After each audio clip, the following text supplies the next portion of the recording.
obviamente lo tiene que arreglar el locatario. Ahora, si tenés que empezar a cambiar vástago y otras cosas, y bueno, ya, por más que se produce también por un desgaste del uso, ya lamentablemente le corresponde al locador eso. Obviamente que Sí, sí, en eso haciendo un concuerdo. análisis de En eso concuerdo que, haciendo un digamos, análisis de grandes gastos creo que siempre estuvieron a cargo del locador, estoy de acuerdo en eso. lo que pasa es que ahora me parece que no es solo los grandes gastos, porque es bastante amplio el artículo. Dice, si quieren lo leo para que lo tengan más fresco. Dale, dale. El locador debe conservar la cosa locada en estado, y esta clave, de servir al uso y goce convenido, y efectuar a su cargo las reparaciones que exija el deterioro en su calidad o defecto. Es muy amplio, Sí, es muy sí. amplio. Bueno, ahí tiene una forma también de poner la cláusula de contrato, usar esas mismas palabras para poner en el contrato y decir que todos los artefactos y todas las cosas se encuentran en perfecto estado o en buen estado, y hacer a lo mejor en alguna cuestión particular un detalle más pormenorizado de algo en particular. Pero si vos tenés uno, como te dijo Germán, tenés eh, un armario o tenés los muebles de cocina de hace 10, 15 años y esta persona estuvo 2 años y pretender por ahí instalarle una reparación en ese sentido, salvo que sea arrancada la puerta, bueno, ahí ya me parece que te corresponde el arreglo al locador, ¿verdad? Creo que el tema Yo te hago un es análisis. muy simple. Perdón, el tema es muy simple para mí. Lo que pasa es que los locadores estaban acostumbrados a delegar todo el mantenimiento del inmueble y con eso se desvinculaban. Y el locador no se puede desvincular. Tenía una razón, que la verdad que los alquileres son muy magros, entonces si encima de que son magros tienen que salir a reparar el inmueble, se le es muy gravoso, entonces se resisten. Claro. Pero la verdad es que las cosas envejecen para su dueño. Entonces el locador tiene que mantener el inmueble en condiciones de habitabilidad para que el inquilino lo use y goce conforme al contrato. En todas las roturas vamos a tener que analizar cuál es la gravedad de la rotura, porque si hay que cambiar un cuerito, obviamente que eso es un simple mantenimiento. Pero si es como en el ejemplo que decía Germán, hay que cambiar el vástago de la canilla, lo que va dentro de la canilla, que eso salen, el otro día me tocó uno, 1.300 pesos, ya eso no está acá. Sí, sí. No está a cargo del inquilino. Perdón, di el ejemplo porque justo el otro día hubo esa cuestión, por eso di ese ejemplo. Bueno, son gastos importantes. Si hay problema de humedad en las paredes porque se rompió un caño y no sabe dónde el caño, y bueno, lo que tiene que hacer el inquilino es notificar al locador para que ese daño no se agrave, y ahí el locador es el que tiene que proceder a arreglarlo. Si el inmueble no tiene agua porque falta agua por lo que sea, bueno, son cosas que tiene que arreglar el locador. No puede el inquilino estar haciéndose cargo de todas esas cosas porque no tiene la retribución.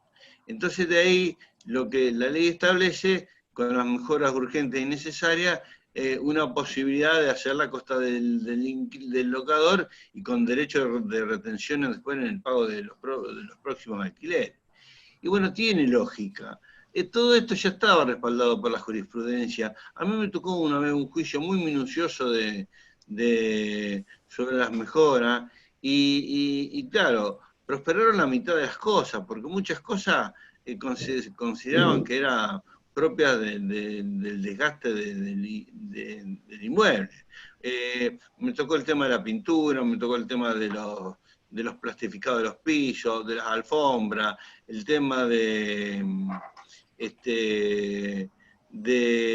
muchos arreglos de la casa que vos decís, exceden más allá de un simple contrato. Ahora bueno, si el inquilino lo rompió por mal uso, bueno, ahí se verá otro tema. pero estará una prueba que estará a cargo del locador. Así que yo creo que esto no cambia mucho el tema. El locador se tiene que encargar ahora. Y por otra parte, tiene de bueno que nos libera al inquilino de las inmobiliarias de que, yo ya le trasladé y con eso se exime y con eso se pasan la pelota y los problemas no se arreglan. Todo lo que manejamos inmuebles, sabemos que los inmuebles se viven rompiendo, todo se vive rompiendo, todo. Donde vos mirás hay algo que arreglar. Entonces, bueno, eso es lo que uno tiene que estar más atento si va a alquilar un inmueble, si cobrás y si te toca la suerte de que hiciste un buen contrato, bueno, estar atento a hacer los arreglos que corresponden. Después el inmueble tendría que ser entregado, el tema de la pintura, si obliga a entregarlo pintado, bueno, eso se puede trasladar, pero bueno, no tiene que ser algo que sea exagerado, porque si no eso no va a entrar, salvo que tenga una contraprestación. Pero bueno, yo me acuerdo que Palillo decía que no era conveniente hacer esos convenios donde el inquilino se hace cargo de arreglar esto y lo otro, porque todas esas cosas después traían muchos problemas, porque el inquilino va a tratar de gastar todo lo mínimo y Sí. le va a poner buenos materiales, Concuerdo, y concuerdo. el locador no va a estar contento. Entonces ese Sí. sistema de que yo te doy, porque el contrato de locación es un contrato donde vos le das y él te paga para vivir ahí, y listo. No tiene que ponerse a hacer reformas en el inmueble, menos necesarias ni urgentes. Así que bueno, la ley es muy clara, no creo que haya conflicto acá en este Sí, aspecto. yo creo que, digamos, para el locador que siempre actuó Y te agrego un poco responsablemente, más, Marcelo, y el inquilino que vos también no va a haber comentás. problema. Te agrego un poco Perdón. a lo que vos comentás, Marcelo, es que nosotros estamos teniendo, o sea, el locador está teniendo una contraprestación por eso, y siguen manteniendo, por lo menos en todos los contratos, el derecho a inspeccionar el inmueble. Entonces se va a tener que tomar la precaución de cada una X cantidad de tiempo ir viendo el estado del inmueble para que justamente evitar esos inconvenientes en el momento de la entrega o en el momento de la renovación del contrato. Y lo que sea falta, ya sea todo lo que sea en invierno, toda la parte de las estufas o todo lo que sea que esté en condiciones para decir, bueno, mantengo por así decirlo, es un negocio que tengo que mantenerlo porque es lo que me genera un ingreso. Va a tener que considerar esa cuestión. Ahora, si he hecho los mantenimientos, ya después se genera una cuestión como la pérdida de el cambio de un cuerito o alguna otra particularidad de limpieza de los filtros de las estufas, bueno, eso ya va a formar parte del análisis del mantenimiento propio del inmueble que le corresponderá al locatario. Pero analizar si hay alguna filtración, si hay alguna humedad o una cuestión, esas reflexiones las va a tener que ir haciendo el propietario en la medida obviamente también de la posibilidad, pero que no después se transforme en una cuestión de reclamo hacia el locatario. Sí. No, yo creo que el locador que siempre actuó responsablemente, es decir, con buena fe, correctamente, y el inquilino que también va a seguir siendo igual y no va a haber problemas. Creo que un locador responsable siempre hizo los grandes arreglos, los ha hecho a él.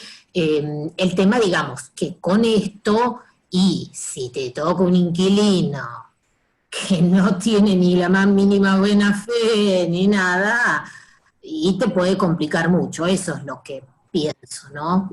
Cómo redactar bien esa cláusula, y cómo eso me preocupa un poco. Bueno, mirá, redactar igual, simplemente para concluir, redactar igual, que el mantenimiento lo tiene él, sin embargo el locador tomará la iniciativa cuando haya algún problema y verá la gravedad y cómo lo aborda. Pero bueno, tiene que tomar la iniciativa y tratar de arreglarlo. Después se verá. Bueno, sí. Sigamos. Bueno, gracias. Hoy tenemos que agradecer al Colegio de Abogados que nos facilitó la plataforma Zoom, que también está siendo grabado.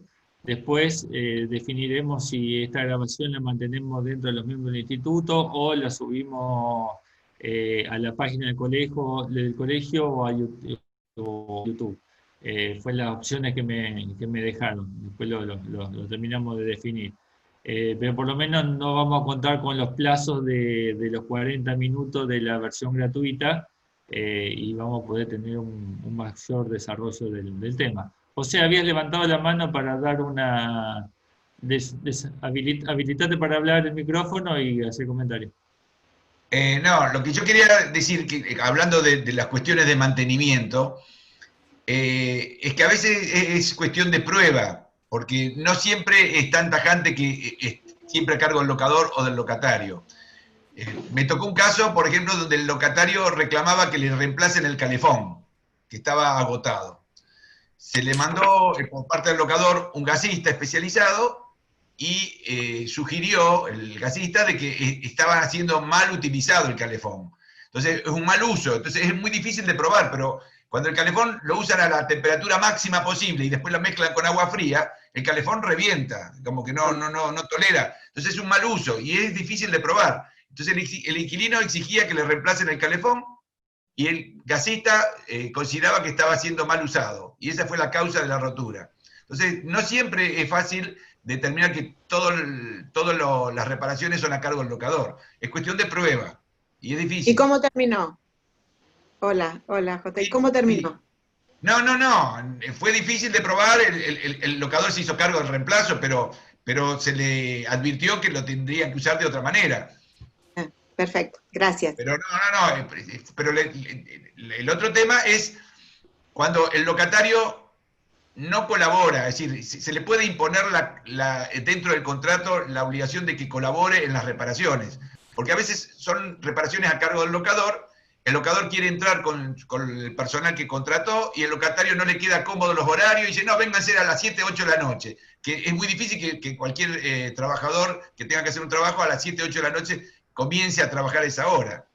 Entonces, ese tipo de situaciones se plantean muy seguido, donde el locatario no quiere perder su actividad cotidiana y no colabora en permitir el acceso a la gente que tiene que hacer reparaciones. Bueno, es una materia de prueba. Hay que demostrar la buena fe. No, pero ¿se puede poner una cláusula que lo obligue ¿a qué? A permitir el acceso en horarios habilitados? Porque lo que pasa es que los dos tienen algo de razón. El locatario a veces dice, hoy no voy a trabajar, perdí el día de trabajo y el gasista no vino. Es muy común. Y a veces al revés, el gasista quiere entrar y el locatario dice, no, hasta las 7 de la tarde no entra nadie porque yo trabajo. José, ¿cómo? Eso le pasa a todo el mundo, o sea, eso no le pasa solamente al locatario. Cualquier persona que requiere un servicio sufre esas cosas, o sea, tampoco hay que ponerlo en una burbuja de protección al locatario de todo. Por eso yo digo, es válida la pregunta. No le permite el ingreso al que tiene que arreglar, pero ahora que termino la idea. Sí. Si hay, yo no veo que haya que poner, si lo querés poner, lo podés poner como una cláusula, pero simplemente uno acreditando un agravamiento de daño va a ser responsabilidad del locatario. O sea, si uno manda a una persona y no puede ingresar a hacer un arreglo, si se agrava la situación va a haber un daño. Ahí va a regir los daños y perjuicios de cualquier contrato. O sea, no se puede hacer casuístico el contrato que prevea las 1000 cosas que pueden suceder durante una vigencia de una locación. Y hay que manejarse con cierto grado de buena fe, yo coincido con Germán en ese sentido. Ir poniendo cada una de las cuestiones, ese tipo de cláusula pasaría a ser casi hasta un eventual contrato, puede llegar a establecerse como un contrato abusivo, pero después va a tener que también probar vos la posibilidad de aplicar esa cláusula. Me parece que es mucho más sencillo no ponerlo y sí ir generándote eventualmente unos medios de prueba donde vos listaste en varias oportunidades a esa persona que habilite el ingreso de un matriculado, en el caso justamente de gas, o de un plomero o de un albañil para arreglar, a los fines de solucionar el problema, y que hay una reticencia a ese arreglo por parte del inquilino. No. A ver, yo decía de poner una cláusula de que previa comunicación con anticipación de que va a ingresar una persona a trabajar, en el horario diurno, porque no te puede poner, él le va a decir, yo no me negué a que me hagan el arreglo, pero vengan a las 7 de la tarde. Y no Sí, conseguís... pero vos también tenés que analizar, hay algunos plomeros, algunos gasistas que también tienen distintos trabajos, y a mí me ha pasado acá en casa que me han venido 7:30, 8 de la noche porque... Está bien, pero a ver, la idea era, para que quede clara la obligación de cooperación de parte del locatario, que con una cláusula. Después, por supuesto que hablando se van a entender, pero si en caso de que haya esa reticencia en permitir las reparaciones, sería conveniente que una cláusula de contrato lo obligue a permitir el acceso o a dejar a alguien en la casa. Bueno, si querés ponerlo, José, dale para adelante. Está más decidido de todos los argumentos que te estamos diciendo, así que... No, yo estoy comentando porque se me... porque casualmente se la opción presentó de querer con la cláusula, ponela. O sea, no está en contra de la ley ni está mal lo que vos estás diciendo, no me malentiendas. Pero... No, está bien, porque estamos hablando de, digamos, que justo tenga la desgracia o que tu cliente que te toque uno de esos inquilinos que son la mala fe con dos patas caminando por el mundo. Si no, obviamente que va a estar todo bien. Pero a mí me pasó una vez eso que dice José, bueno, no, yo no estoy, no tengo a nadie a quien dejar, que el plomero venga a trabajar a las 7 de la tarde. Anda a encontrarlo al plomero, empieza a retrabajar. Empezamos con el tema porque si no nos vamos a terminar. Perdón, era un comentario respecto a las reparaciones. Listo, terminado. Es un comentario muy válido el que decís y está bueno el intercambio de opiniones que hemos generado. Y si querés ponerlo y vos te sentís más tranquilo poniéndolo, dale. O sea, no afecta al hecho del contrato propiamente dicho. Después obviamente va a seguir teniendo los principios generales de la buena fe del contrato y cualquier otra posibilidad de probar cualquier daño que importe no permitir a las personas ingresar para reparar el inmueble. Claro. Está bien, listo. Perdón, Pablo, Sí, agrego una cosita. José, ¿sabes dónde lo podés poner? Yo lo pongo en la cláusula de visita al inmueble, ya sea para control o para cuando pongo una cláusula de potencial venta del inmueble. Ahí le pongo de lunes a viernes y una franja horaria a coordinar, pero dentro de esa franja horaria. Podés agregarle por ahí en esa cláusula, también los arreglos deberán ser en esos mismos días y franja horaria, yo qué sé, para agregarle algo más. Correcto. Muy bien, gracias. Está bueno. Y en esos casos ahí está bueno la constitución del mail como domicilio, porque es fácil notificar Pepito Juan del día lunes a tal hora está disponible el plomero para ir a tu casa. Bueno, todas esas cosas sirven como antecedente para acreditar eventualmente un daño si se agrava por no dejarlo entrar al plomero, por ejemplo.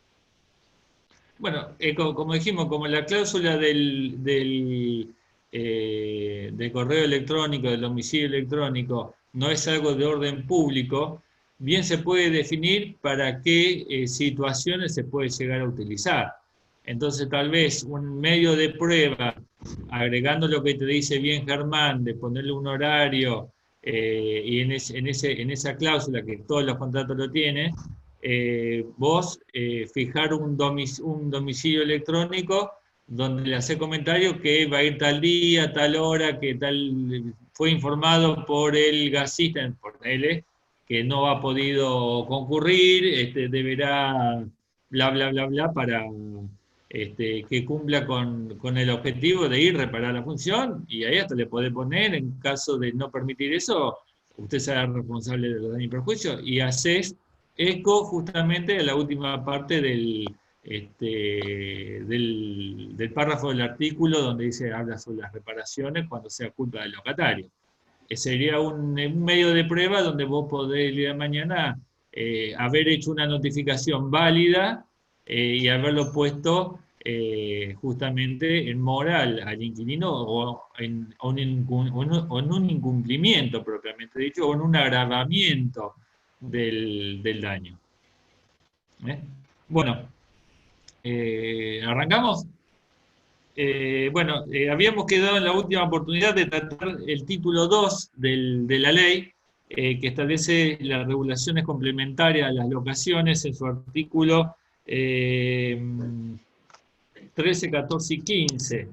Y bueno, el artículo 13, que establece justamente el tema de las garantías, es un artículo de por sí que va a generar conflictos, ya sea por su interpretación como por su redacción.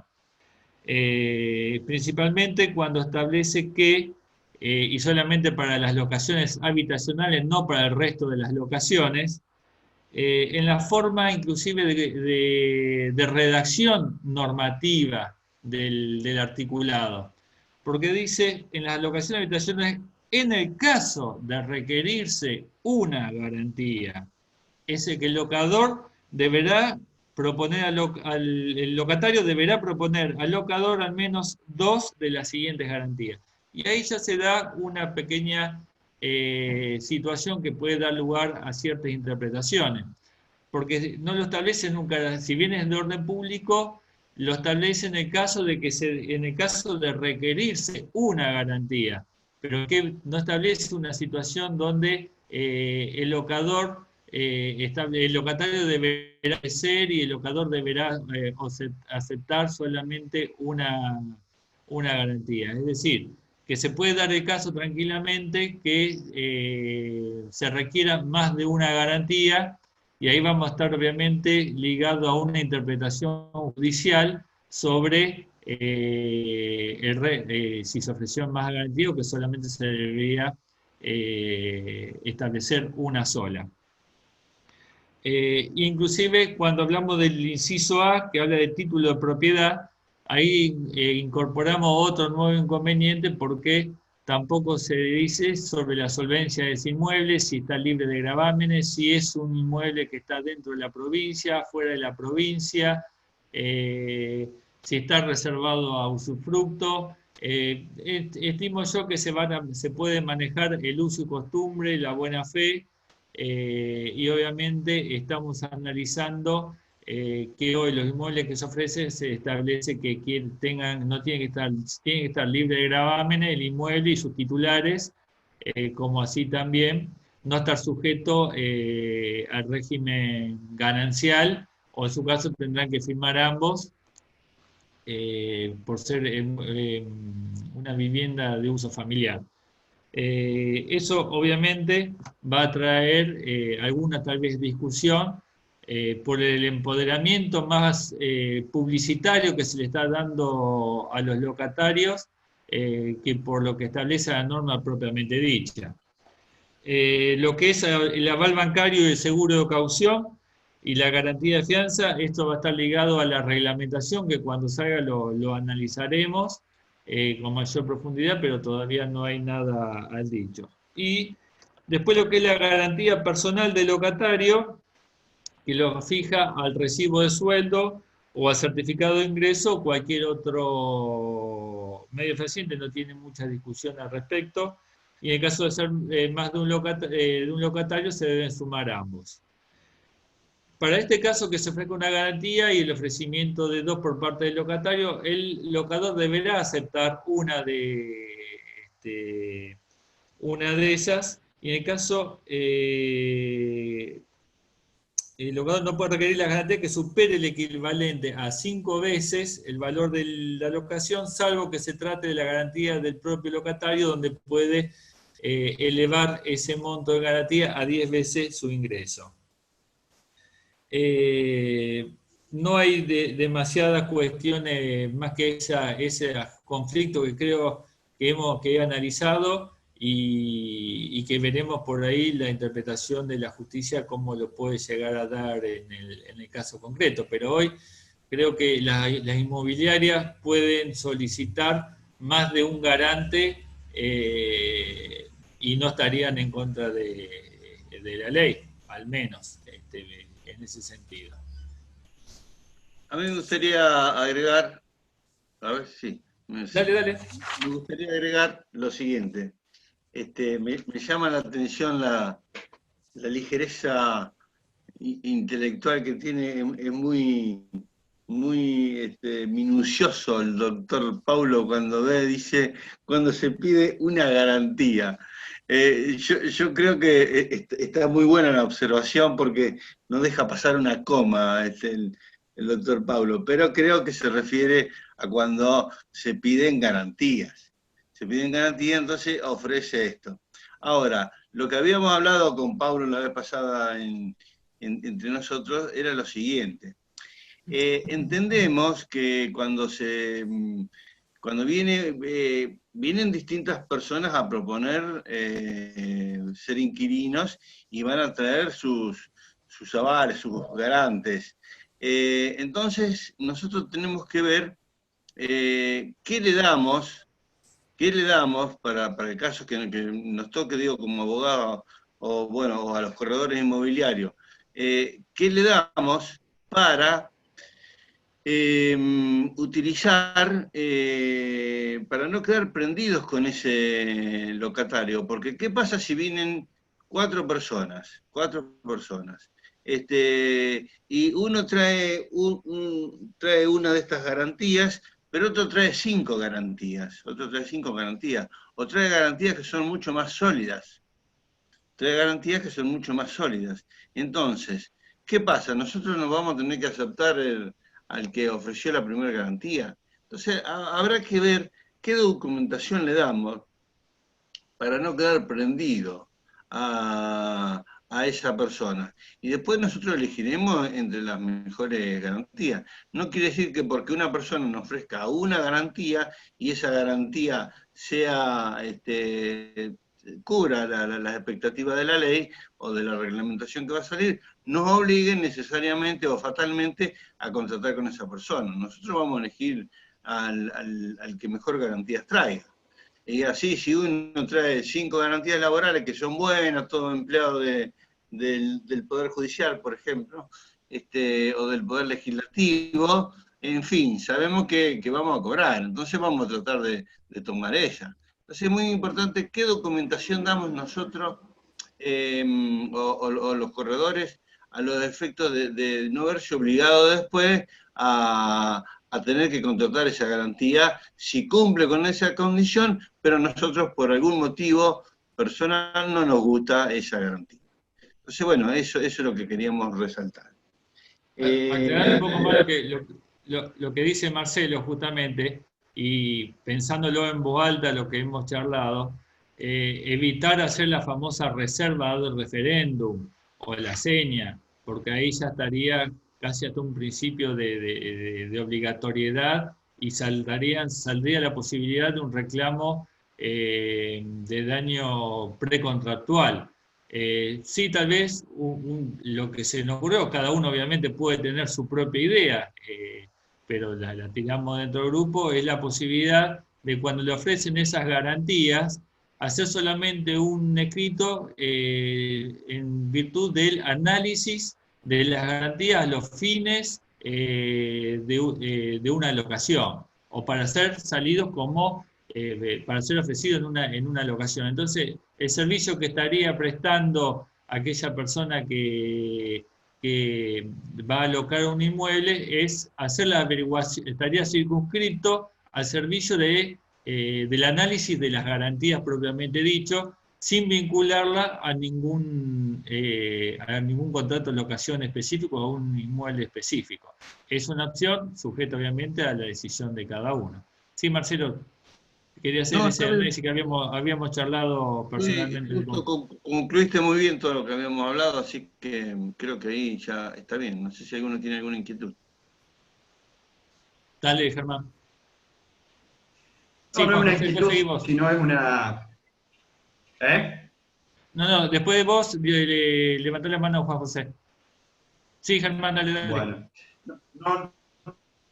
no es tanto una inquietud, sino un comentario, agregando a lo que vos habías dicho respecto a que si en el apartado A, respecto a las garantías propietarias, si la persona que acompaña esa garantía es casada, tendría que también firmar el consentimiento o asentimiento del cónyuge, independientemente que figure a nombre de uno solo se da la misma situación por el artículo 522 de las uniones convivenciales inscriptas. Sí. Situación que ya se daba antes de esta ley, obviamente, y muy compleja, porque ¿quién toma el recaudo de pedir un informe en el registro civil si la persona que está firmando, siendo incluso, es más, lo agrava más, porque no hace falta que sea ganancial, es suficiente con que esté la vivienda familiar ahí, no hace falta que sea la unión inscripta antes de la adquisición del bien. O sea, un bien propio que hoy adquiero, yo me junto con una persona, inscribo esa convivencia, ese inmueble está protegido como vivienda familiar y requiere el asentimiento de mi responder con ese inmueble. Es una situación muy difícil porque es inaccesible prácticamente esa información. Y va a tener O sea, que formar parte de la preparación de aquella pero persona esto que está, le pide la Pablo, información, analizar sobre ese punto cuando le pide el inmueble. claro, yo lo primero que pregunto siempre a un interesado, es más, yo recomiendo que se pregunte en el mismo inmueble, que la gente está más fresca, que no está preparada, que apenas le informan sobre las garantías, decirle, bueno, ¿en qué situación está casado, está juntado? Empezar a hacer una serie de preguntas que la gente fresca, en el momento que todavía no está pensado el tema, contesta con la verdad. Pero no es un tema menor, y esto yo ya lo vengo evaluando desde la reforma del código que fue de 2015. Lo que pasa, la única ventaja diría que hay pocas relaciones de convivencia inscriptas, pero si fuese algo común, hay un riesgo ahí que no se está previendo, por lo menos en el análisis previo de la firma de las garantías. Pero se da la misma situación aunque esté casado. Si viene una persona, me trae un inmueble como garante, figura como bien propio, esa persona se casó después y ese inmueble es el asentimiento de la vivienda familiar, está protegida también. O sea, no hace falta que el inmueble sea ganancial para que esté protegida. Y yo, Exacto. Okay. si la persona no viene con un anillo o no me dice que está casada, no tengo manera de saberlo, salvo que pida un informe al registro civil. Sí, está muy bueno lo que vos decís, Germán. Sí. Pero entonces sería oportuno poner en la cláusula que tal persona manifiesta lo siguiente: no estar casado o no tener una convivencia inscripta. En fin, Que los recaudos tengan efecto de especie de declaración jurada, digamos. Claro, si él dice que no está, bueno, obviamente que entonces no puede después, por la teoría de los actos propios, venir a decir, no, en realidad yo estaba casado, le mentí para hacerle una mentirita. Creo que ahí, pero está buena la observación, Germán, ¿eh? Bueno, atención, ves que de estas charlas salen estas conclusiones que tenemos que poner el ojo de atención en estos casos bueno, averiguar un poquito a los garantes en qué situación están. Me parece muy Juan bueno. José, querías tomar la palabra. Sí, un comentario, No, lo que José, ustedes estaban hablando. disculpame. Juan José Mo primero estaba. Ah, Juan José. Sí, sí. Perdón. Me perdí. Habilitate, Juan José. Ahí está. ¿No me escuchan? Ahora sí. Bueno, primer tema. Esta ley es el compendio de varios proyectos que desde hace muchos años vienen en danza. La parte de la locación habitacional es la que los grupos de los locatarios presentaron e insistieron muchas veces en proyectos que después se fueron morigerando en el Congreso porque se les fueron subiendo otros proyectos. Evidentemente, la redacción del artículo 13 no tiene nada de jurídico y tiene muchísimos contrasentidos y va a dar lugar a muchas interpretaciones. Yo leo que el locatario debe proponer dos garantías y el locador debe elegir una. En el encabezado primero, En el caso de requerirse una garantía, el locatario debe proponer dos. Yo lo leo al revés. El locatario propone dos y el locador elige una. Limitación. Una garantía en locación habitacional. Y después te detalla qué tipo de garantía y confunde solvencia con garantía. La garantía la da siempre un tercero, está vinculado a un tercero. Cuando dice título de propiedad del inmueble, está hablando del mismo locatario. Él puede, si tiene título de propiedad del inmueble, salir de garantía con ese título de propiedad del inmueble. Si él tiene un salario alto, el punto quinto, y después te dice el porcentaje de multiplicación del salario respecto al alquiler pagado, él con eso acredita solvencia suficiente. Y si no, puede proponer las otras tres que quedan sujetas a reglamentación. Esa es una lectura que yo hago. Evidentemente está muy lejos de la práctica actual. Si ustedes me dicen cómo voy a seguir yo, particularmente yo voy a seguir con mi práctica actual. Voy a tratar de evitar esto. Pero tengo muchísima duda de que no se haya querido establecer con mala redacción lo que le estoy contando. Yo creo que coincido con vos, Juan José, que la idea original era que solamente se pueda ofrecer o se pueda solicitar una sola garantía. Pero como le pusieron una cuestión hasta ciertamente considero potencial, que cuando le agregaron, en el caso de requerirse una garantía, bueno, yo requiero 5 garantías. Entonces está circunscrito el artículo al caso de que el locador requiera una. Y la otra cosa puede hacer también, la locación va sin garantía, y en el caso de requerirse una garantía, yo te ofrezco 2 y vos elegís una. No hay verdad en esto, no hay algo taxativo. En su caso será una cuestión de llegarse a una cuestión judicial, porque ya a esa altura es que ya firmamos el contrato y hay un incumplimiento y estaríamos en una cuestión de ejecutabilidad de las garantías para poder ponerle tal vez una nulidad a la mayor cantidad de garantes. Pero ya creo que es un tiro muy elevado para que eso llegue tal vez algún día a una interpretación judicial del tema por parte de los jueces, ¿no? El problema es lo que circula a través de la prensa, y no lo que hablamos. Ahí es el conveniente. Por eso entonces, hice el hincapié al principio que una cosa es lo que se está haciendo normativa publicitaria, del saber y conocer publicitario, y otra cosa es la lectura adecuada de la norma propiamente dicha y su interpretación. Obviamente yo no sé si el instituto puede, a través del colegio o algo, de parar un poco la bola. Por ejemplo, se está diciendo si la tasa es un impuesto y si es 50% o 20%, que paguen la mitad cada uno. No me quiero salir de tema, ¿no? Pero... Mira, en ese punto Marcelo Vidal tiene que yo comparto con él, un análisis pormenorizado, más allá que el Colegio de Corredores sacó por un acuerdo con la municipalidad que se tiene que hacer cargo del 50% y 50%. Pero Marcelo, te dejo la palabra a vos, que vos ese tema lo manejas bien. Bueno, no. El tema eso dicen hasta que se estudie dentro de la tasa qué porcentaje es impuesto. Entonces, bueno, ¿es impuesto o tasa? Dicen cualquier cosa. El comerciante se sube a lo que escucha y acomoda algo para seguir comerciando. Y después te quedan los problemas jurídicos a vos. Bueno. La tasa es tasa.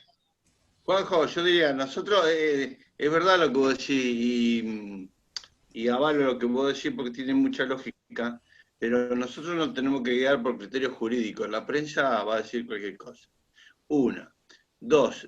Bueno, nosotros fuimos, no sé si todos estaban al tanto, pero no, algunos no, tal vez nos invitaron del Colegio de Corredores Inmobiliarios a dar un comentario de la charla. Y bueno, y fuimos sobre este tema a hablar. Pero cuando yo iba a hablar, antes de eso, me habían pedido un dictamen sobre el tema del artículo 1209, Y bueno, y a mí me tocó más o menos estudiarlo el tema.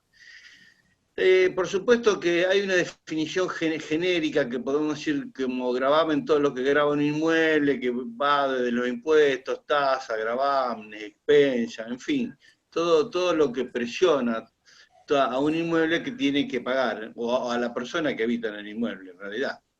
Entonces, pero eso es una definición genérica. Cuando hablamos de que la Argentina el 51% de lo que se cobra se va en impuestos, estamos diciendo impuestos, tasas, contribuciones, en fin, todo un montón de cosas. Pero eso es lo genérico. Vamos a lo específico y entramos a definir qué es impuesto, qué es contribución y qué es tasa. El impuesto corresponde, es la colaboración que una persona que tiene manifestaciones de riqueza como un inmueble, tiene que pagarle al erario público en general para mantener al Estado, para que cumpla sus funciones, cualquiera sea. Puede ir a ciencia, puede ir a educación, puede ir a seguridad, puede ir a medicina, en fin, a lo que sea, a lo que el Estado crea. No hay una contraprestación directa determinada. Pero ¿qué requiere? Una manifestación de riqueza. Por eso que el artículo 1553, creo que del Código Civil de Vélez Sarsfield, establecía que el impuesto inmobiliario estaba a cargo del locador. Porque es como decirle, bueno, te paso también bienes personales. Vos decís, no, eso te corresponde a vos. Eso es un impuesto. El impuesto inmobiliario grava una manifestación de riqueza y entonces eso le corresponde al locador. Distintas, las contribuciones serían todas aquellas obras del Estado que mejoran el valor del inmueble. Por ejemplo, te hace una calle, teníamos un mejorado, te baja el mejorado, te hace cordones, veredas, calle, cloaca, en fin, un montón de cosas que eso obviamente lo tiene que pagar el locador. Esas cosas no hay duda. Ahora, distinto es las tasas. La tasa general de inmueble, bien dicho, es una contraprestación a un servicio determinado. Y eso es lo que distingue un campo de otro. No tenemos que confundir aquellas cosas que gravan o, digamos, que pesan sobre la cosa. Porque si nosotros vamos que, por ejemplo, el TGI se paga, lo tiene que pagar el inmueble. Y si no lo paga, ¿y quién está obligado a pagarlo en principio? Y el propietario. ¿Y quién está obligado a pagar aguas santafesinas? Y también está obligado el propietario. ¿Y quién está obligado a pagar las expensas comunes? No hablemos de la extraordinaria, que es otro tema. Y también el propietario. Pero la diferencia es en la delegación que se puede hacer. Lo único que prohíbe la ley es lo que grava, y el único concepto de gravamen sería el impuesto. Así que yo no tengo la menor duda, y lo puedo decir sin temor a equivocarme, que la tasa general de inmueble sería un servicio, o digamos, una tasa que está a cargo del inquilino, que se la puede trasladar. No está contemplada dentro de la limitación del artículo 1209. Ojo que yo puedo hacerme cargo como locador, puedo decir, mira, el impuesto inmobiliario, el TGI, el agua los pago yo. Y a eso se lo incremento directamente al precio del alquiler. Sé que es un tema que divide las aguas, Creo que esta chica que está de presidenta del Instituto de Derecho Tributario, Gabriela Tosini, que fue compañera mía, una chica muy avesada en el tema, tiene una posición opuesta a la mía. Ella considera que tiene parte tributaria y eso estaría a cargo del locador. Pero eso es lo que yo escuché. Yo a ella no la escuché personalmente. Con respecto a... eso motiva que ante la duda digamos, mira, yo me hago cargo, pero se lo agrego verdaderamente al alquiler, que es lo que van a hacer todo el mundo. Con respecto al colegio de corredores, bueno, yo le di esa opinión, creo que estábamos conformes, pero ellos, cuando empezó la charla, un poco me dijeron, mira, no hablemos sobre este tema porque, para no generar confusiones, con motivo que el colegio de corredores, y voy a decir lo que él dijo personalmente en la charla, que está grabada, creo que todos los corredores lo pueden ver, que el colegio se dedica a la intermediación. Ellos tienen que intermediar con el locador y el locatario. Entonces, cuando un punto se planteó como tan irritativo para uno, que confrontaba a las partes, dijeron, bueno, mire, no es tampoco algo tan grave, paguen la mitad cada uno y ya está. Y entonces sugirió una planilla que yo creo que la iban a elevar luego de ser aprobada, la iban a elevar y le iban a publicar una serie de cosas, como por ejemplo que las comisiones de los corredores se paguen en 2 o 3 meses, que los depósitos en garantía también se paguen en 2 o 3 meses. Sugería unas 12, 13 condiciones contractuales para morigerar la grave situación de los inquilinos que, bueno, obviamente que sabemos que no pasan por las mejores. Entonces, bueno, eso es una sugerencia que hace el colegio. Ahora, de ninguna forma nos obliga a nadie, y obviamente que uno tiene que tener un criterio jurídico, que es el único que vale. Porque hablar, todos podemos hablar y tener opiniones. Ahora, yo lo veo claramente que es la diferencia, vuelvo a decir para concluir, es un servicio que corresponde a una contraprestación determinada que es alumbrado, barrido y limpieza, como en Buenos Aires que dice ABL. Bueno, acá es TGI. Así que eso estaría a cargo del inquilino. No estaría comprendido dentro de la limitación que establece el artículo 1209. Esa sería mi lectura y conclusión del tema. Mira, Marcelo, comparto con ustedes lo que específicamente establece en la página de la municipalidad, lo que significa la TGI para ellos, ¿verdad? Su base imponible está determinada por el valor catastral y le cobra a la municipalidad por la adaptación de los servicios de asistencia pública, de alumbrado, barrido, red vial, riego, desagüe, alcantarilla, arreglo de calle, obra pública, conservación, o sea, habla todo de servicio público, justamente en defensa del planteo tuyo mismo que acabaste de señalar, ¿verdad? Muy bueno, está muy bueno porque ahí se define bien claro que son todos servicios. ¿Qué dice bueno, dijeron ahí que la municipalidad, que esto quedaba en stand-by porque la municipalidad iba a determinar qué es, si es un impuesto o si es una tasa. Y yo digo, primero, la municipalidad, ¿por qué tenemos que ir a hablar con la municipalidad? No tiene ninguna autoridad para esto. Yo supe sacar hace unos años una publicación en Opiniones del diario La Capital, donde decía que cuando querían poner los impuestos a los inmuebles ociosos, y querían poner una tasa, agravar la tasa, entonces, bueno, escribimos en esa oportunidad que era totalmente incompetente la municipalidad para determinar esto. Después uno va entendiendo por qué el colegio de corredores hace esto, diciendo por qué el colegio de corredores está hablando con la municipalidad y 3 o 4 organizaciones que los aúna a la municipalidad. Porque también ellos necesitan funcionar y también el tema de los protocolos y todo eso, creo que con la municipalidad también estaban manejando para que los habilite y lo deje funcionar. Y si obviamente si se ponían posiciones muy encontradas y tajantes, obviamente que no les iba a convenir. La municipalidad llama y bueno, y por eso convinieron eso y lo sugerían. Aclararon muy claro, o sea, manifestaron muy claramente que era simplemente una sugerencia que hacía el colegio de corredores. Pero bueno, uno va entendiendo cómo manejan, por qué se llegaron a la municipalidad, bueno, y bueno, ahí es entendible, ¿no? Pero Te felicito, Marcelo, por la explicación y lo que has ahondado el tema de tasa e impuestos. El tema es que doña Rosa no puede estar siempre cerca tuyo y escucharte.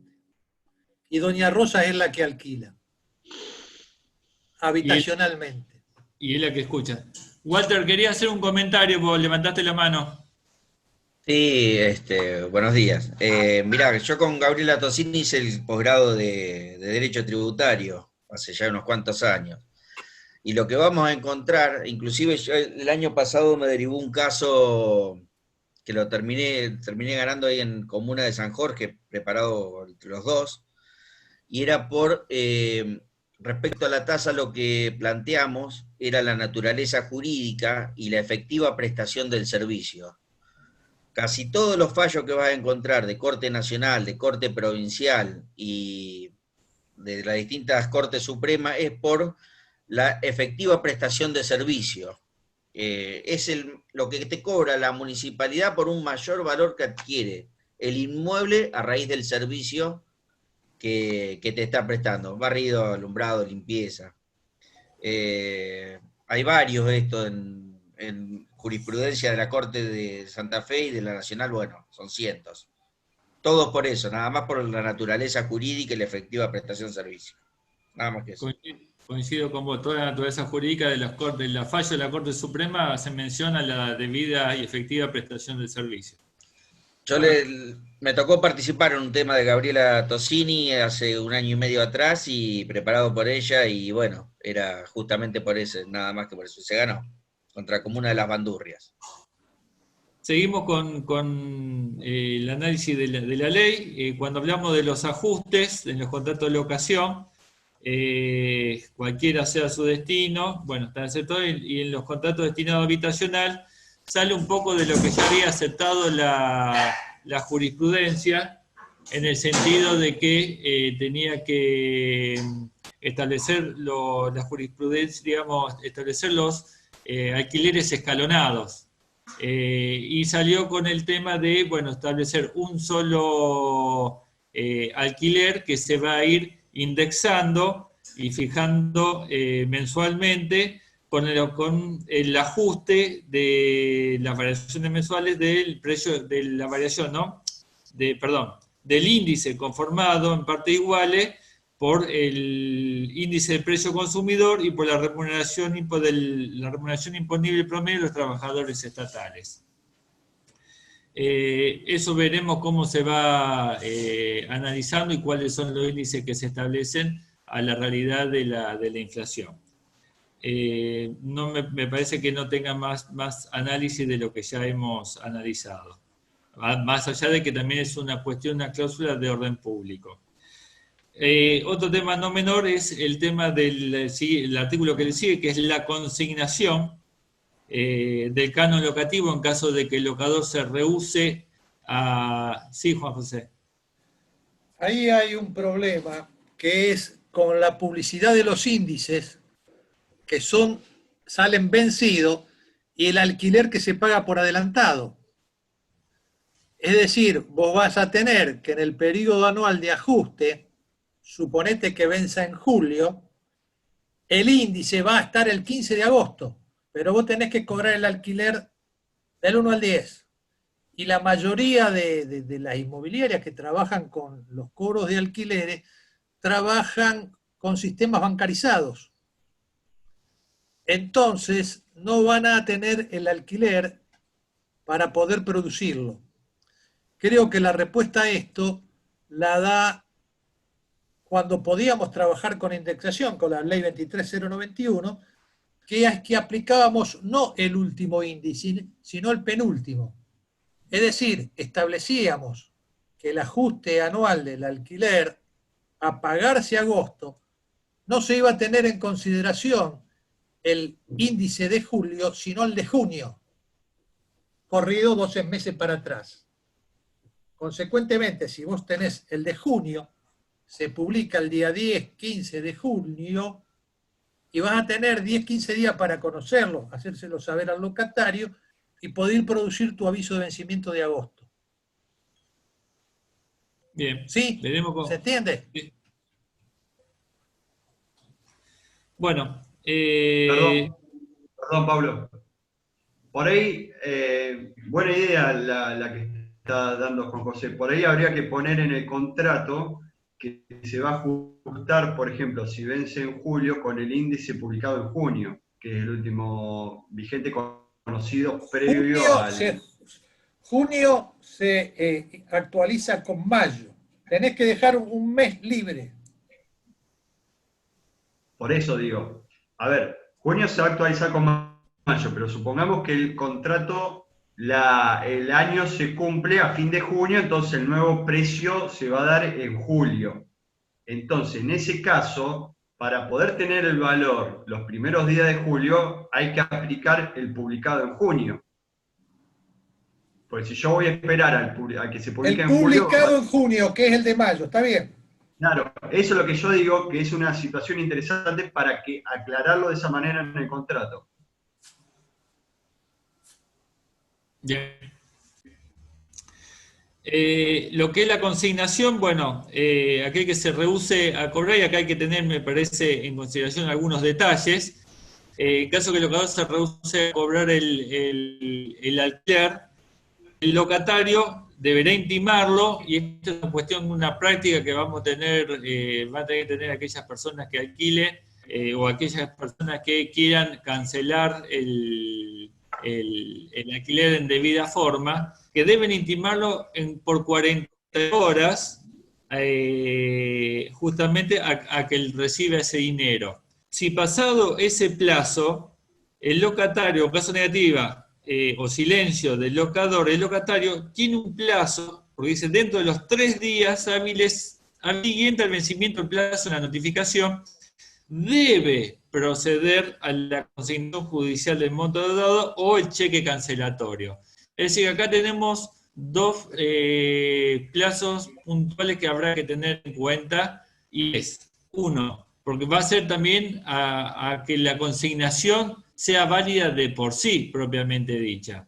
Primero, que se haya generado el requisito objetivo de las 48 horas de intimación, y pasado ese plazo, que la consignación judicial se haga dentro del plazo de esos 3 días hábiles.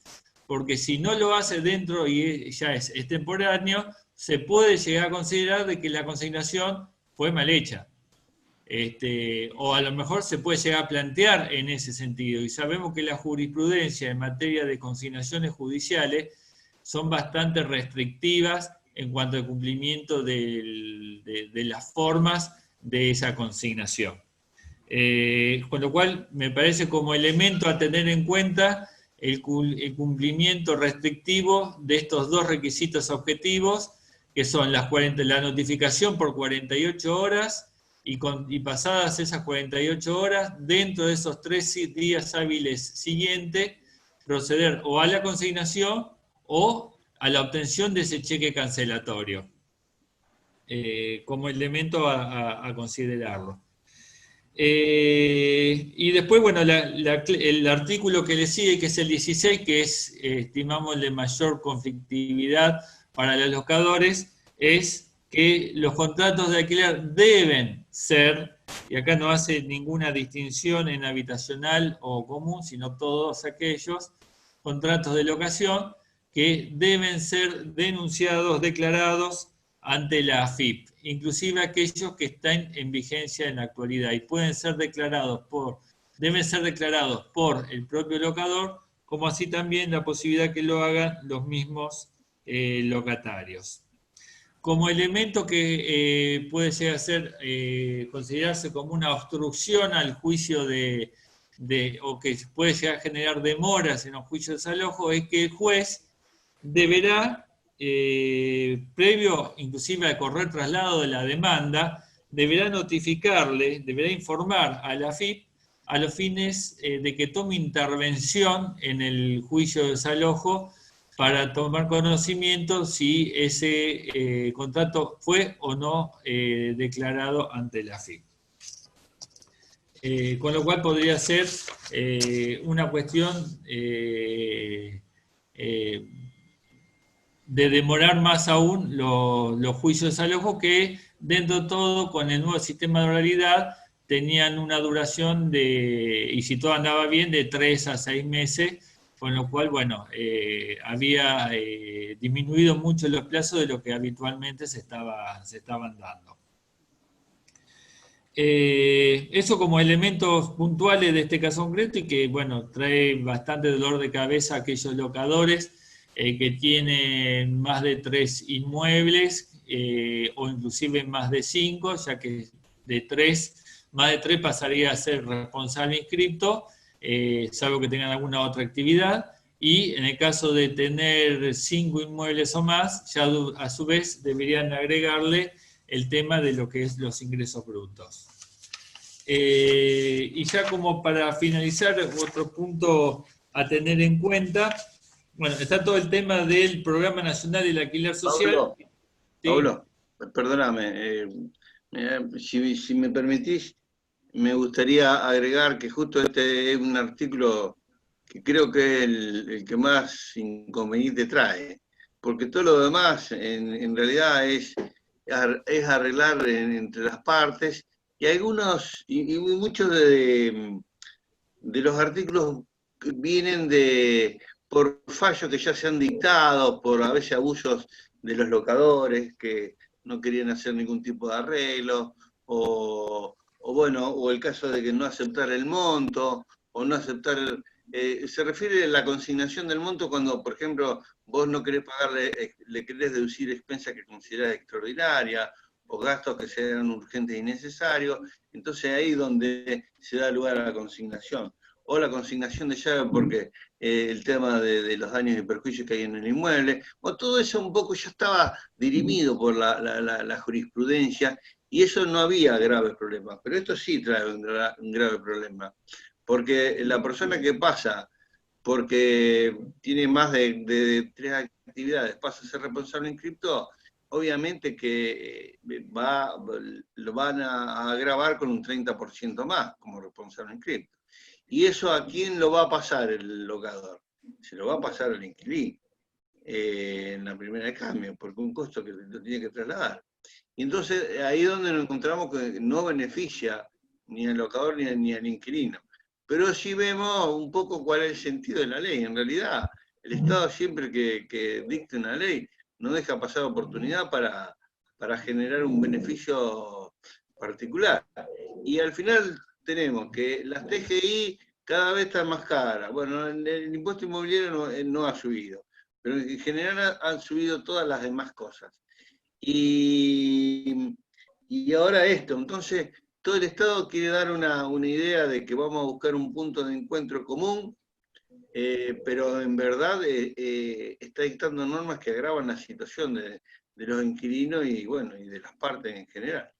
Así que creo que este es el artículo que más ruido hace de la ley y el que más nos incomoda a todo el ambiente de propiedades.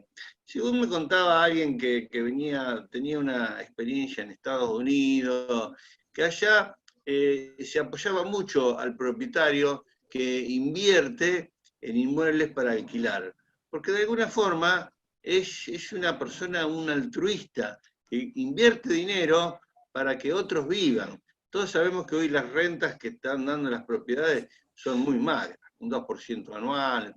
Por lo tanto, la persona que invierte hoy 100.000 pesos en una propiedad para sacar 12.000, 13.000 pesos, verdaderamente hay que definirlo como altruista.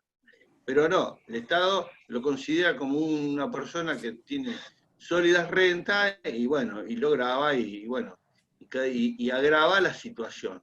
Entonces, una ley como la que salió de desgravamiento impositivo en su oportunidad, que creo que fue la ley 23091, produjo un boom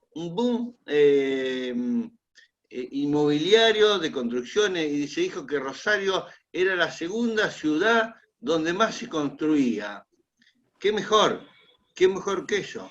Pero bueno, por contrario vemos que cada vez se agravan las situaciones de las personas que se dedican a hacer esta actividad con un beneficio para terceros, y creo que eso agrava todo el campo de las locaciones, mi crítica entonces a este artículo. Sí, Juan José.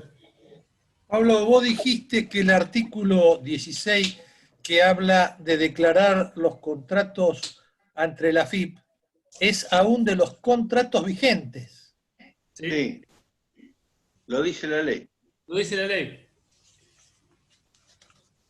Los contratos deben ser declarados por el locador dentro del plazo, en la forma y lo alcance que dicho organismo disponga. Sí. Te lo digo, mira, sin perjuicio, en el último párrafo, sin perjuicio de la obligación del locador, cualquiera de las partes puede informar la existencia del contrato de la Administración Federal de Ingresos Públicos a fines de impuestos. Ah, no, pero pará. No decía de lo vigente. Dice, la Administración Federal de Ingresos, la AFIP, debe disponer el régimen de facilidades para la registración de los contratos vigentes. Ahí nomás, después de donde terminó de leer Juan. Ahí lo dice, la Administración, la AFIP, debe disponer el régimen de facilidades para la registración de los contratos vigentes. Y esto, como lo hablábamos con Pablo en la charla, tiene mucho que ver con las prórrogas. Ojo que nosotros decíamos, bueno, hacemos una prórroga por 6 meses, y bueno, ahí discutíamos si, como ratificamos las cláusulas del contrato anterior, si entra a regir o no la nueva ley. Entonces decíamos, bueno, si se hace una prórroga breve, que no implica, digamos, un nuevo contrato, se regiría entonces por el viejo código. Pero tendría este defecto, que tendría que inscribirse en el AFIP, porque sería un contrato vigente. Y no lleva. Ahí también, tanto la prórroga como una renovación, porque si vos haces una renovación de contrato, que lo único que tenés y querés hacerlo por un plazo tal vez de 1 año, porque vos con el primer contrato ya tenés cumplido los 2 años del mínimo legal, ahí ya tenés que poner en el mismo contrato que se trata de una renovación del primer contrato, y lo haces solamente por 1 año. Lo que te puede llegar a llevar el hecho de que quien te lo denuncie establezca que el primer contrato ya tenés un análisis o una investigación de la AFIP de un contrato de 2 años atrás. Entonces hay que no importa, pero desde la vigencia de la ley, yo tengo una obligación que es la registración del contrato. Si viene prórroga o viene renovación, estoy en la vigencia de la nueva ley. Sí. Punto. Pero dice, acá lo que ustedes me leyeron, que debe disponer de un régimen de facilidades para la registración de los contratos. Debe disponer. Hasta cuando no me disponga, yo no tengo obligación de registrar. Los anteriores, Estamos hablando de un contrato vigente, es decir, anterior a julio. La Administración Federal de Ingresos Públicos debe disponer un régimen de facilidades para la registración de contratos vigentes. Mientras no disponga, yo no tengo obligación. Está claro, pero vos sabés que lo va a disponer en cualquier momento. Bueno, cuando lo disponga, punto. Veremos. Yo hoy no lo puedo llamar al locador y decirle usted tiene que registrar. Le puedo decir lo que voy a decir. En cualquier momento va a salir, pero hoy no, Juan José, el análisis tuyo es correcto, pero el tema también tenemos que analizar y prever la posibilidad en caso de que lo disponga. O sea, y en base a eso, ¿qué tener en consideración al momento de hacer una prórroga o bien hacer un contrato de continuación o de renovación de ese contrato para tratar de evitar de hacer un nuevo contrato por 3 años? Porque vos acá tenés ya la posibilidad de hacerlo, hacer una renovación, podés hacerlo por 1 año, porque el primer contrato a 2 años vos ya lo hiciste, ya cumpliste con el orden público del plazo mínimo legal. El nuevo contrato lo podés hacer por 1 año, o la renovación, la podés hacer por 1 año con todos los requisitos propios de la nueva ley. Eso sí, podés correr con el río cuando disponga las medidas propias de la AFIP, que el locatario te defina que se trata de una renovación, o por alguna cuestión propia del sistema de la AFIP que te diga si hubo contrato anterior, si se trata de una renovación, si fue el mismo locador, el mismo locatario. ¿Por qué? Porque no tenés el plazo mínimo legal de los 3 años, que tengas que denunciar el contrato de 2 años anteriores. Entonces, para prever esa situación, es un comentario lo que estamos haciendo. Entonces yo cierro de la siguiente manera, siguiendo tu comentario. Che, ojo, cuando venza un contrato y que vamos a estar en la nueva ley, si ustedes ponen una prórroga por un año y recién van y la notifican a la AFIP puede decir, sí, pero entonces había un contrato anterior. Exacto. Entonces, estudie bien la situación de los inmuebles que tienen inscriptos y no inscriptos para asesorar a su cliente si le va a convenir la prórroga o le van a decir, che, hagamos un contrato nuevo. Ese es el análisis a lo que se apunta. Ahí coincidimos. Cada uno va a tener que hacer su propio análisis o correr con el riesgo o no. Ahí coincidimos. Bueno, el riesgo lo corre siempre el empresario, digamos, el locador. Lo que uno tiene que saber es hacérselo saber. Él tiene que saber qué riesgo toma. Lo que pasa es que eso lo sabemos nosotros porque de tanto leer y tratar de entender, lo deducimos y bueno, está bien claro en la ley, no hay mucho para darle vuelta.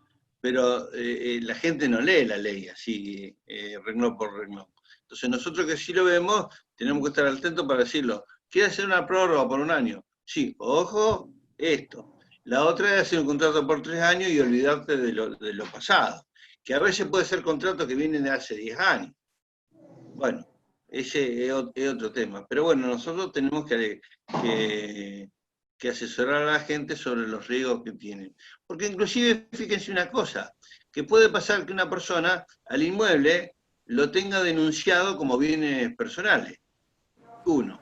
Puede pasar que él no lo alquile, que se lo haya dado a lo mejor a la señora porque ya le exceden las actividades, la cantidad de actividad económica para estar monotributista se lo da a la mujer, y la mujer con eso cobra y paga todos los gastos de la casa, la diaria, en fin, una forma de administración familiar. Y bueno, y daba recibo fiscal, emitía un recibo fiscal. Estaba todo bien, no había nada que viole la ley. Pero resulta que ahora, cuando tengamos que escribir, no va a decir más locador-locatario, va a decir propietario y locador y locatario. Entonces, ahí vamos a encontrar que la FIP, cuando vea que esa persona reúne más de 4 actividades, por más que el contrato lo haya firmado otro, en fin, lo puede pasar a responsable inscripto y bueno, y ahí le agrava la situación terriblemente. Más vale le conviene no alquilarla y dejarla fuera y ya está. O venderla y ya está. De todos modos, hoy con la renta que tenemos y con todos estos avances y con todas estas inseguridades que generan, porque toda vez que hay estas leyes que, digo, gran parte tienen razón de ser, no son todas violatorias y contra del locador. Pero esta cláusula sí la veo un poco como que afecta a la situación. Pero hoy decirle a una persona que tiene $100.000 guardados que vaya a invertir en una propiedad. María Eugenia, querías un comentario. Sí, que entonces la única forma que podemos estar tranquilos de prorrogar es si ese contrato ya estaba registrado para que el inquilino tuviera el 40% de descuento en el impuesto a las ganancias, que es cuando el propietario es locador y facturaba y tiene el inmueble denunciado en bienes personales y lo tiene en claro. O sea, en esos casos sí podemos hacer una prórroga o prorrogar, porque ya el contrato ya estaba informado ante la FIP conforme corresponde por la disposición, esta resolución 4003 del 2017, que se referenciaba al impuesto a las ganancias y la resolución general 2437 del 2008, para que el inquilino realmente que levantaba el contrato y lo mandaba a la FIP pudiera tener el reintegro del 40% del impuesto que él pagaba, que se le retenía de su sueldo como impuesto a las ganancias. En esos casos sí, en otros casos dudo que hay que analizar cada caso concreto. Aquel que lo tenía ya registrado va a poder hacer una nueva renovación por un plazo mucho menor a los 3 años. Aquel que tenga que hacer una prórroga de un contrato que no estaba registrado, tendrá que analizar toda su estructura contributiva, digamos. Si está bien inscrito, la cantidad de propiedades, la actividad que tiene. Va a tener que analizar toda esa situación para ver cómo encara el nuevo contrato. Perdón, María Eugenia, ¿podrías repetir las dos resoluciones que dijiste, los números que lo quería anotar? Despacito si la anotamos, por favor. Dale. Lo mando por WhatsApp al grupo. Bueno, grabado. Genial. Diario. Que es... ahí lo mandé. Bueno. ¿Puedo hacer una pregunta Es que la tengo una duda? 4003 del 2017.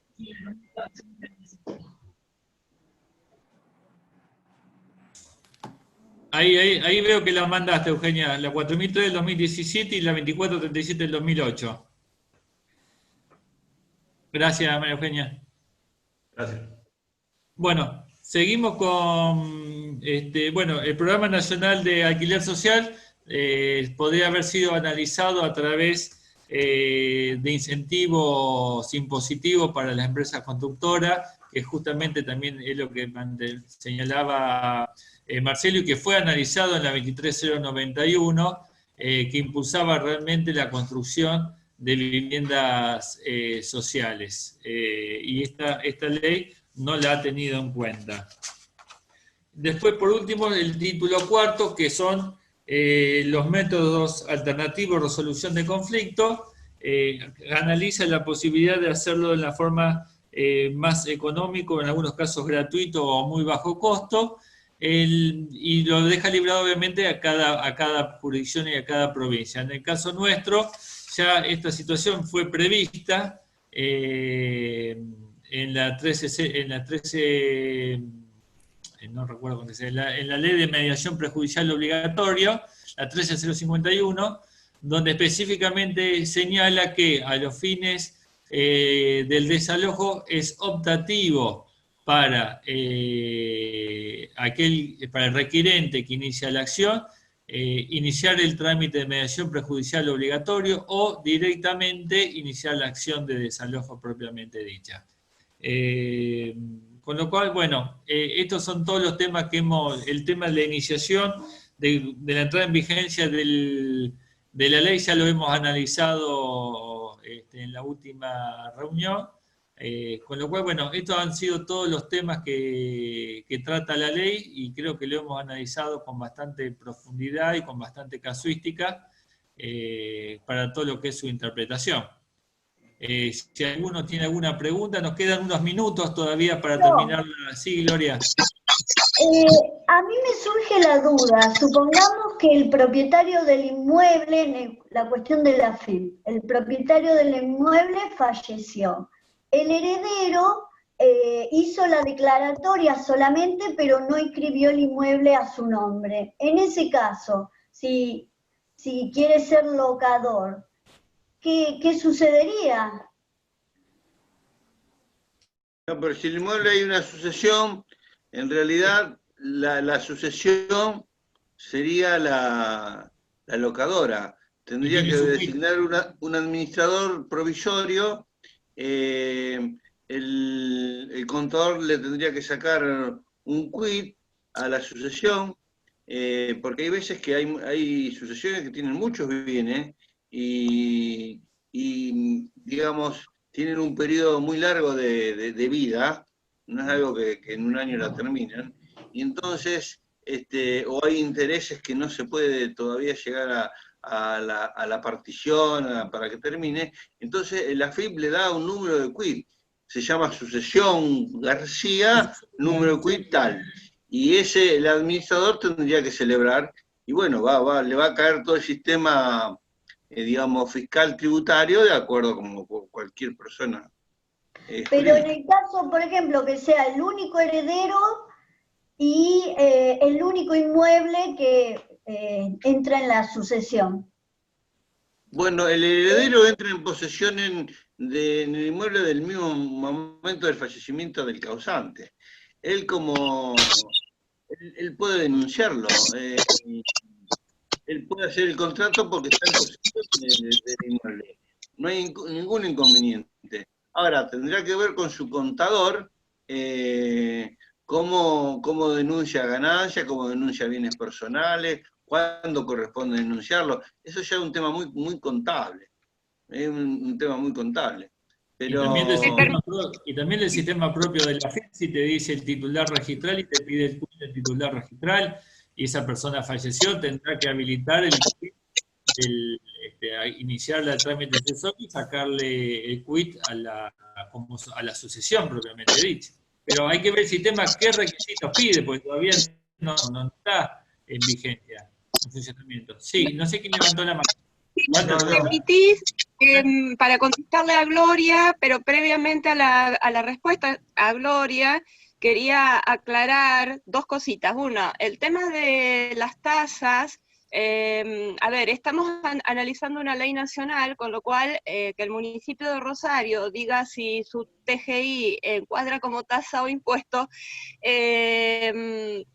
digamos, no va a resolver el tema.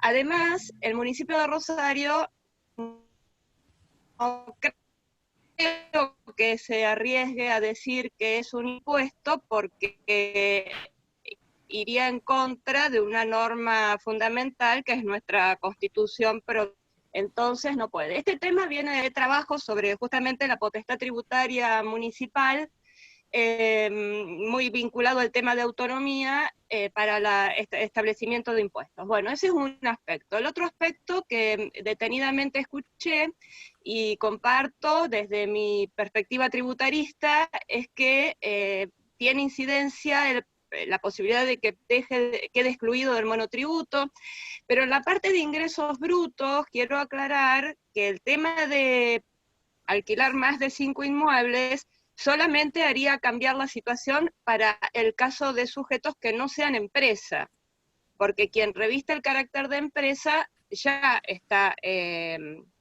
viene grabado. Esa es una distinción. Y lo otro, a la pregunta de Gloria, y desde digamos, de lo que tengo presente en este momento, no hay ninguna duda que la sucesión indivisa es la continuación del sujeto inscripto, y va desde el nacimiento, digamos, desde el fallecimiento hasta la declaratoria de heredero o el reconocimiento de validez del testamento. Esto es independientemente a que el heredero realmente tenga, que la declaratoria de heredero sale rápidamente, pero la verdad que no es cierto que a partir de allí ya cada heredero tiene que asumir la responsabilidad. Ese es ¿cómo decir? Una grieta que hay entre la parte jurídica y la parte fiscal, porque la sucesión indivisa solamente es hasta la declaratoria de herederos. Pero ¿qué pasa si la indivisión, la comunidad indivisa, continúa 10 años, por ejemplo, ¿no? Bueno, eso lo dejo en suspenso. Entonces, AFIP sí que mantiene el nombre o le puede, le agrega como sucesión indivisa a los herederos, a la masa indivisa, y la sucesión indivisa a nivel tributario siempre va de la mano de la persona humana. En general, el tratamiento fiscal es similar. Solo que si es una empresa, e inclusive cuando hablo de empresa, no solamente la ley dice todos los tipos societarios, sino que incluye a empresa unipersonal, en ese caso ya la alocación de inmuebles ya actualmente está alcanzada, y de fuera. Bueno, solamente quería agregar eso. Gracias por tu aclaración. ¿Tu nombre cuál es? Porque aparece como A50. Sí, estoy conectado hoy excepcionalmente porque estaba con doble conferencia al mismo tiempo. Mi nombre es Silvia. Bueno. Silvia. Bueno. Simonit. Gracias, Silvia. Bueno, pero se quedó convocada aquí 50. Escúchame, yo tengo una preguntita, pero te lo pregunto de mi desconocimiento. Esa división que vos decís, la sociedad de la sociedad jurídica de la sucesión, que vos decís que es hasta la declaratoria, ¿es hasta la partición de los bienes? Porque los bienes... No, justamente esa es no sé cómo llamar, el surco que existe, pero desde siempre, porque no, en el momento que se hace la declaratoria de herederos es un trámite, por decir, procesal, que es totalmente independiente. Hay sucesiones que tardan más de una década para que, y aún más también, porque todos los conflictos que pueden generarse a través del trámite sucesorio, y el heredero ya tendría que tomar a su cargo a partir de la declaratoria, cuando en realidad ni siquiera sabe exactamente cuál es la parte que le corresponde, eventualmente, ¿no? Porque la división no está hecha, la partición no está hecha. Pero bueno, esto ha sido fruto de alguna modificación no hace mucho tiempo, pero no han logrado aunar las etapas de un proceso sucesorio con la perspectiva fiscal. Bárbaro. Lo que pasa es que para mí la diferencia se da en que los principios del derecho tributario no van de la mano con los principios del derecho civil. No van de la mano. Como en el derecho civil, los contratos no van de la mano de los derechos de familia, son todos principios distintos. Por eso acá sí o sí hay que buscar un contador, y bueno, el contador nos va a ilustrar un poquito sobre qué camino seguir, ¿no? Pues yo tengo una gran ventaja para hacer un toque de humor. Como soy una novela abogada, pero una antigua contadora, manejo, y especializada en tributación, por eso he aportado esto con total certeza, digamos. Lo que sí es uniforme es el concepto de sucesión indivisa para todos los impuestos de todos los niveles de nuestro federalismo fiscal, digamos. En eso no cambia. Es desde la del fallecimiento hasta la declaratoria de herederos o reconocimiento como válido del testamento. Muy bien, doctora, muy bien. Una aclaración, ¿tengo tiempo? Sí, José, dale. No, porque hay un principio básico que nosotros siempre tuvimos trabajando en el Instituto de Locaciones, es que para ser locador no hace falta ser propietario. Eso siempre estuvo aceptado y no discutido. Entonces, la FIP, ustedes están diciendo que entre los requisitos de la FIP va a ser que se declare quién es el locador y quién es el propietario. Eso yo no lo he visto en ningún lado. Con que se declare quién es el locador es suficiente, se me ocurre a mí, porque estamos escribiendo un contrato de locación. No, eso no lo sabemos, José. Por eso, usted se afirmó y no hay certeza de que sea un requisito. Para determinar a ver qué es lo que se tiene que colocar. ¡Hay descargas! Se escucha mucha interferencia. Para mí va a decir quién es el propietario, porque la AFIP tiene un fiscal ahí, y va a decir quién es el propietario, es lo que le divide las aguas sobre pagar el tributo o no. ¿Quién es el locador? No le va a importar. Pero en un contrato de locación no es necesario declarar quién es el propietario. Se dice fulano es locador, fulano es locatario. Se inscribe el contrato de locación. El locador que tenga más de 3 propiedades será responsable inscripto o tendrá que declararlo como monotributista. Pero es el locador la figura que estaría respondiendo ante la FIP por esa ganancia, entre comillas. Ahí es donde analizamos que cuando vos pongas en el sistema y no tenés en bienes personales ese inmueble como propio, a lo mejor te solicita quién es el titular. ¿Viste? Esto es mucho cuando haces el arrendamiento rural, que cuando vos pones arrendamiento rural tenés que poner la partida inmobiliaria y ahí te salte quién es el titular registral. Yo creo que también se va a dar algo similar a esto. Como requisito te van a hacer poner el impuesto inmobiliario del inmueble que alquilás y ahí a ellos le va a saltar quién es el propietario independientemente de quién sea el locador. Estimo yo. ¿Quién es el sujeto pasivo? ¿Y quién sería el sujeto pasivo? ¿El locador o el propietario del tributo? O no sé si hay un tributo. Era más que para que esté registrado. Después cada uno registrará lo que le corresponda. Para mí el locador, pero después seguramente te va a salir la famosa requerimiento de la FIP al propietario para saber qué hizo de ese inmueble. Claro. O de los ingresos, si percibe ingreso, por más que no sea el locador, si percibe ingreso de ese inmueble que está siendo alquilado. Correcto. Estamos hablando opiniones. Sí, porque no hay nada. Pero no hay impedimento que se sea locador sin ser propietario. Por ahora creo que legalmente no hay impedimento. No. Ahora, con la doctora Galaxy 50, a ver, ¿cuál es la opinión, la doctora tributarista? ¿Cuál es la opinión con respecto a esto que ve usted? Hola, me había silenciado. El sujeto, él preguntaba si el locador o propietario. A ver, la FIP en la forma en que está, como decía recién Pablo, hoy o mañana va a hacer el circuito por la cantidad de información que está reuniendo, ¿cierto? Yo creo que estamos en una transición de desaparición de la gestión del contador a nivel tributario. Pero el tema en el contrato de locación, sin duda, que en ningún lugar se establece que, o al menos de lo que estuvimos viendo, en que el locador exclusivamente tiene que ser el propietario. Eso desde el punto de vista de la relación contractual. En la relación fiscal, en la obligación de naturaleza fisco-contribuyente, en el caso depende de lo que busque la AFIP, es decir, en qué tributo estamos parados. Pero si es en un tributo patrimonial, el sujeto pasivo es el titular del inmueble, o sea, el propietario.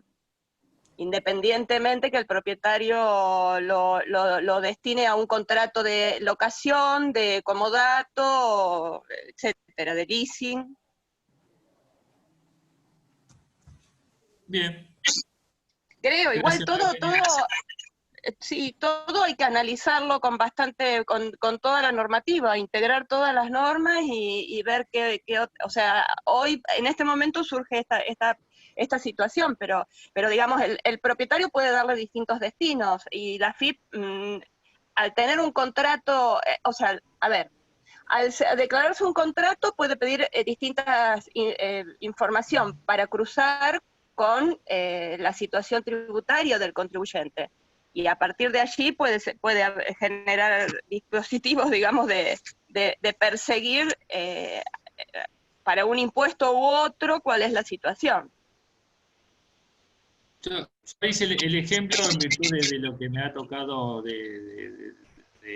no de análisis de estudios, sino de casos concretos de clientes, en el tema de arrendamientos de campo, donde una de las cuestiones, el arrendador es un tercero, pero uno de los elementos a tener en cuenta es que tiene que colocar la nomenclatura del empadronamiento del impuesto inmobiliario, y ahí automáticamente salta quién es el propietario, y ahí, como bien decís vos, se va haciendo la visa.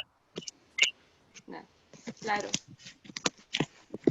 Bueno, gente, ya estamos excedidos del plazo que nos llegó y que solicitamos al colegio. Si hay alguna otra duda puntual o concreta, nos tomamos 5 minutitos y no damos por terminada la reunión. Bueno, lo grabado lo pasás al grupo de WhatsApp. Está grabado, ahora le solicito el link al colegio para pasarlo al instituto. Te hago una consulta a Galaxy A50. Vos estás como María Eugenia Lorenzo, ¿verdad? No. En cuanto a mi nombre, Sí. no. Siempre hoy estoy conectada con el móvil, por eso no me manejo muy bien entre el audio y el video. Pero mi nombre siempre aparece como mi nombre completo. Y yo cuando te pedí mi incorporación al grupo, lo primero que hice es pasarte mi matrícula. ¿Cuál es tu nombre? A ver si te tengo. ¿Vos estás en el grupo de inmobiliario? Silvia. ¿Cómo? Sí, claro. Si no, no hubiera estado en este... Sí. Que sí. Repetime tu nombre, por favor. Sí, yo te lo mando ahora de nuevo si querés en el grupo. Mi nombre lo hago público antes me llama la atención que se manejen así, pero bueno. Silvia, vale. Es para conocernos nada más, porque Pero te lo es como que... No. Pero sí, lo pasé en el WhatsApp e intervengo en el WhatsApp cuando siempre estoy diciendo lo mismo, que la tasa tiene que ver con la cuestión si es efectivamente o potencialmente prestada el servicio, y es eso lo que se debate, pero no se debate si la tasa es impuesto, porque no lo va a poder decir nunca un municipio. Y entonces ahí tenés mis datos, pero te lo puedo volver a repetir. Mi nombre es Silvia. El apellido es Simonit, estoy graduada como contadora desde el año 80, soy doctora, pero en economía, de derecho soy solo abogada, no soy doctorada, así que, bueno, ahí, esta es mi ahí te encontré, Silvia, no era para chequear. clases en la UNR, en la parte... Lo que también quiero aclarar es que si bien el Colegio de Abogados nos permite esta conexión, nosotros sostenemos al colegio con nuestro aporte. Así que es muy lógico que podamos usar el Zoom y muchas otras cuestiones que deberían habilitarse como la biblioteca. Silvia, era a los solos efectos decirte Silvia, no Galaxy 50. María Eugenia. Sí, vale. Dale la bienvenida, Marcela. Bienvenida, Silvia. Bienvenida. Ya lo chequeé y está como Silvia Simonita en el grupo, así que bien. Si ponemos ahora el apodo, va a ser Galaxy 50. Vale. Bueno, hasta la próxima. Bueno, gente, nos vemos hasta la próxima. Gracias a todos. Va a ser el primer viernes del mes que viene. Así que nos vemos el primer viernes de agosto. Bueno, hasta el mes que viene. Gracias a todos. Chao. Hasta luego. Hasta luego.